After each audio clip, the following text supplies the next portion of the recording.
All right, hi everyone. My name's Glenn Hanson. I'm the Director of Vector Health and Performance. This is a little bit of talk on nutrition, especially around the source of your energy and what we call subpar recovery because of the lack of quality food and drink that you intake. It's very much designed at a teenage athlete model. So just trying to teach you guys as younger athletes, the importance of nutrition and how you can get better at that, so you can better your performance. So a lot of our athletes, they leave this to the last bit, if that makes sense. So they'll train really hard, but they won't take care of what goes into their body. So you've got to take that ownership quite young, and sometimes it requires teaching adults what type of stuff that you need to get a better performance or better recovery from you. So some of the things that we are going to go through today is understanding the energy requirement, food intake, how much, when, why, and what, the implications of varied training loads and daily diet requirements, discussion about trending diets. So you hear a lot of things talked about in terms of, what diet am I going to go on to help me? And then you can have question and answers, which can be emailed through, and I'll show you how to do that at the end. So understanding energy requirements. So food provides energy for our body, but how much do we need is very dependent on your resting basal metabolic rate, which is the energy required just to keep your resting body alive. The estimated energy requirement, which is the average dietary energy intake predicted to maintain your energy balance so that you don't lose weight. And the metabolic equivalent of a task. So that's called a MET for short. It's the rate of energy consumption.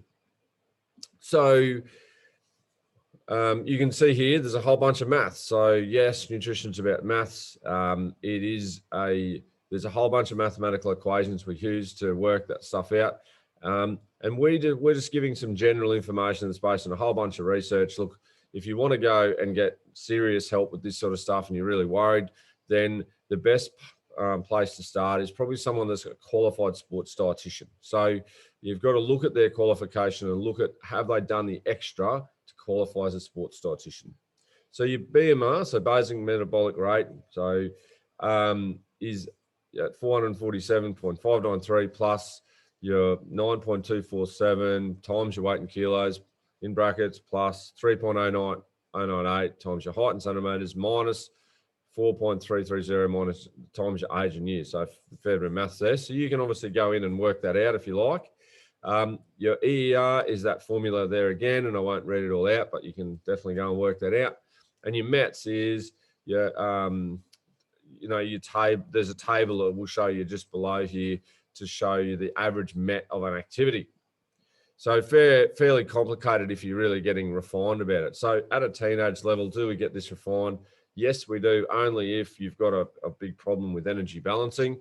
Most of the time it's quite general in nature, because the more specific you get with nutrition, it can be quite restrictive. It can be quite challenging to maintain that calculation, the load of all of your food volumes and all that sort of thing. So people like gymnasts and high-end athletes that really need to hold their body weight at a certain percentage or amount to try and better their sport, they're the ones that, we, like a sports dietitian, will be right on top of.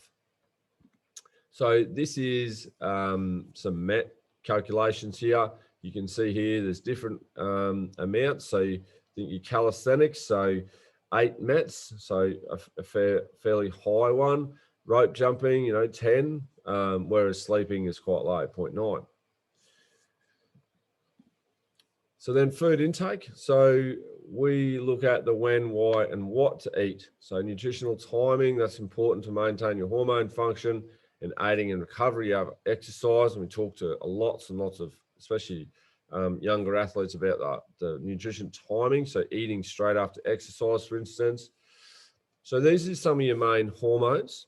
First, so leptin. So that's your feeling satisfied, not hungry. So after you've eaten. Ghrelin, that's your hungry and moody kind of hormone. So, and you can argue that a lot of teenagers have a lot of this hormone because most of you are all hungry, which is, due to growth and the amount of activity you do, which is fine. Insulin, so that's really important. So it's released with high carbohydrate type foods. It stores or holds onto sugar, so can make you sleepy after high sugar foods, but it provides transport from amino acids to your protein synthesis as well. So really important hormone. Lots and lots talked about that. Also, incidentally, that's the hormone that doesn't work or doesn't get released properly if you've got diabetes. So glucagon, so that's releases the sugar and uses available sugars to provide you with energy. So that's, again, quite an important one. Your growth hormone, so that's your protein synthesis, builds and repairs muscles. Testosterone, anabolic building, so that's your protein synthesis, building lean muscle mass. And cortisol, so that's your anti-repair, stress hormone. So that increases after exercise, increases blood sugar, burns fat, carbohydrate, protein, reduces bone density. So another really important one. So you do get an increase in that, but obviously you need to keep that under control because that can contribute to increased weight gain as well. So you really want to need to maintain your consistent blood sugar levels to keep ghrelin levels low, so you don't crave high caloric food. So that's your steady amounts of eating during the day. So it's very important because we don't want people to have that really high sugary kind of food because it has other effects or health effects as well. So too little food, your body can crave sugar, hangs on to them, you store energy for times of famine. So it goes in, there's this argument that you go into this famine mode, which will store any food you get, won't use it enough. Too much food, so your high sugar food, spike in insulin, and then you can feel really sleepy and really lethargic. So lots of us have, felt that before after eating a lot of food, maybe after not eating for a while. So it's really important if you can have regular healthy meals throughout the day. So thinking about having protein with every meal, that's something that's good because protein helps that, it helps feel full. So it helps keep that ghrelin happy in terms of not being hungry all the time. Regular healthy meals lets your body know that it doesn't need to store sugar, that it's provided regularly and the body uses the food available to it and you feel energized. So that's really important. So especially for teenage athletes at school, it can be quite hard to fulfill that. So you've got to find little protein snacks. So like boiled egg whites or boiled eggs in total, that's a really good protein and a healthy fat kind of complex there. A couple of boiled eggs in a short break can help rather than like a really high sugar muesli bar, which will just, bomb your insulin levels and make you feel tired. If you have that protein, it'll help keep everything stable with your blood sugars. All right, so how much protein's enough? So very general guide here, 0.8 grams per kilo of body weight per day for a normal person. Are you a normal person? So if you're a teenage athlete, it can be range between 1 to 2 grams per day per kilo of body weight. So more than 2 grams per kilo of body weight is not shown to do anything more as the body can't absorb that much in the time period given. That's very important to know. Some people would argue with that. And I'd really like to refer back to the sports dietitians. If that's appropriate for you, then they're the ones to prescribe that. This is very general information that's available pretty much anywhere that you look in terms of how much protein do you need. You can find heaps of articles on this sort of thing. But again, it's really important. If you're struggling, then you need to go and talk to someone that's qualified and specifically targets this type of thing. So junk food, why is it bad? So I have a saying that muscle moves you, fat follows you. So fat doesn't actually make us move. Some people need increased body mass for their sport. So a rugby prop, for instance, increased body mass will help them scrum. So they'll carry a higher body fat percentage in general. However, if you look at the elite land, they're always monitoring skin folds and trying to add muscle, not fat. It's more like a drug because it makes you want to eat more of it. It contains that high sugar. It drives your insulin levels. It drives that ghrelin, and it almost makes you more hungry because you're never really being satisfied with the type of food that you're getting. Frequency, maybe once a month, but you're honestly better saving your money, like eating a good steak or eating something good.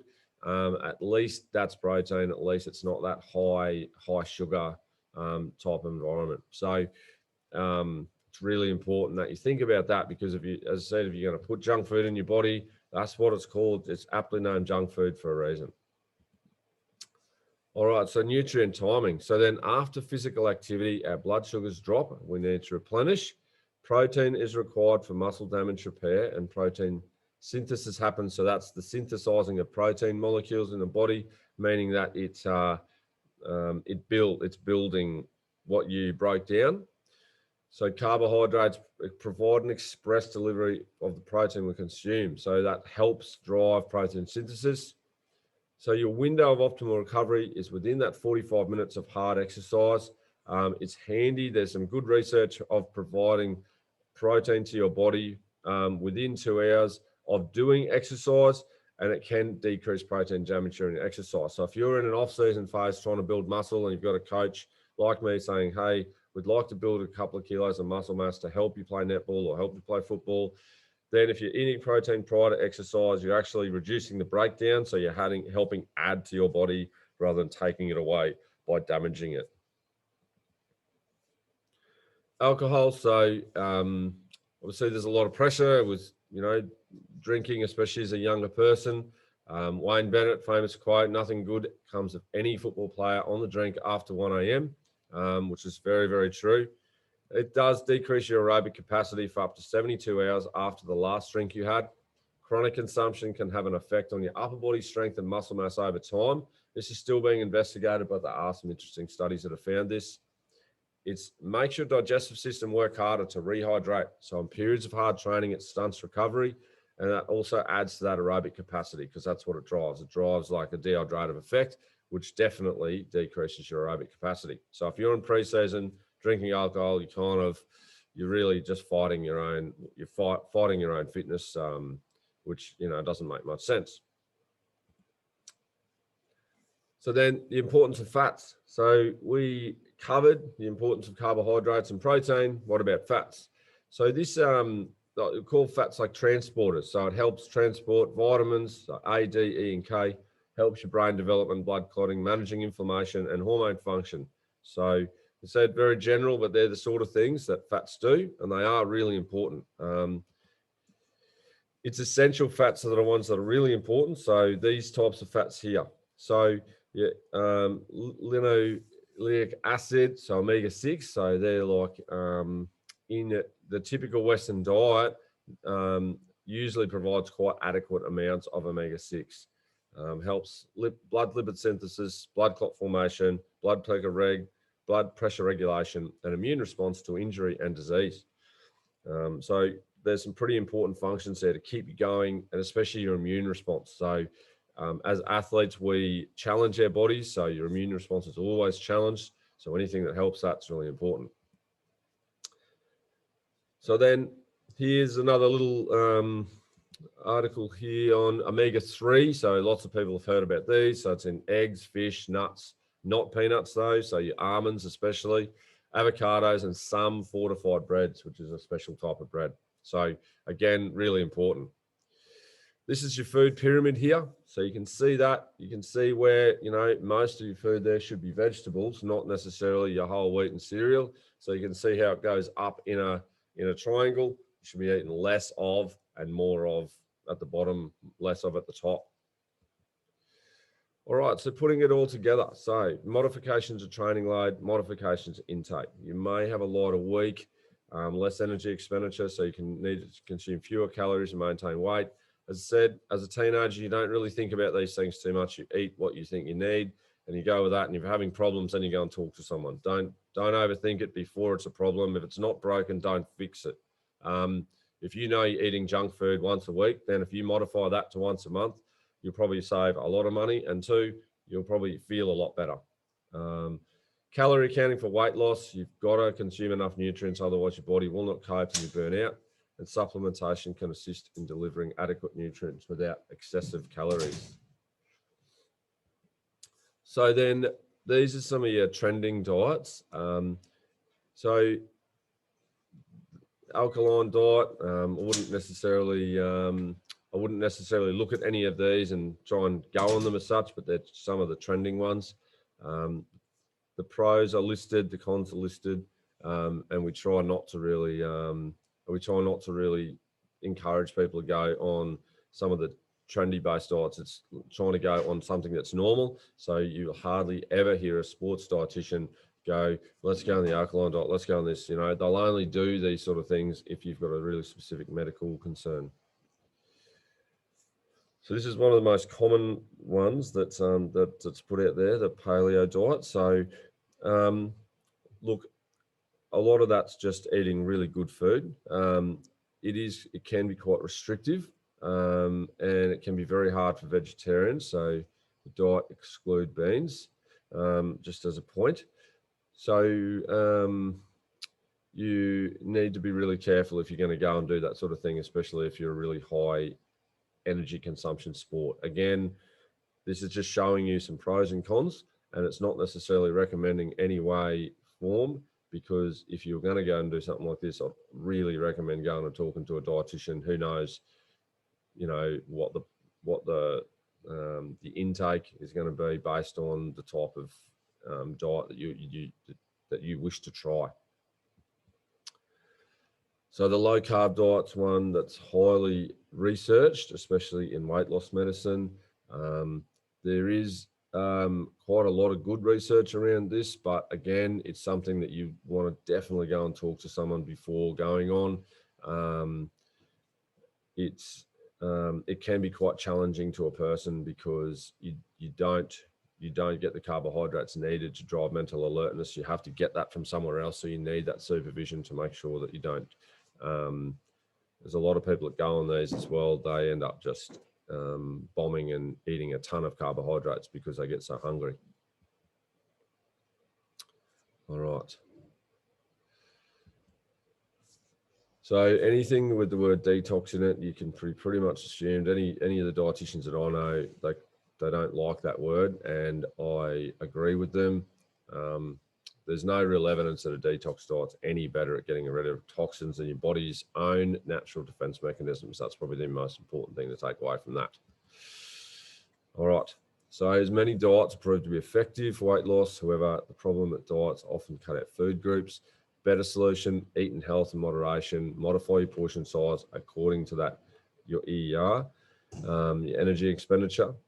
Try to avoid foods and drinks with poor nutritional content. So alcohol, calorie dense, junk food, think about protein with every meal, and then you're on probably the right track. So just something to mention, medical conditions can make you gain weight or lose weight. It can affect the metabolic rate. You really need to go and see your GP for that, so they can do blood testing or whatever they decide to do for you.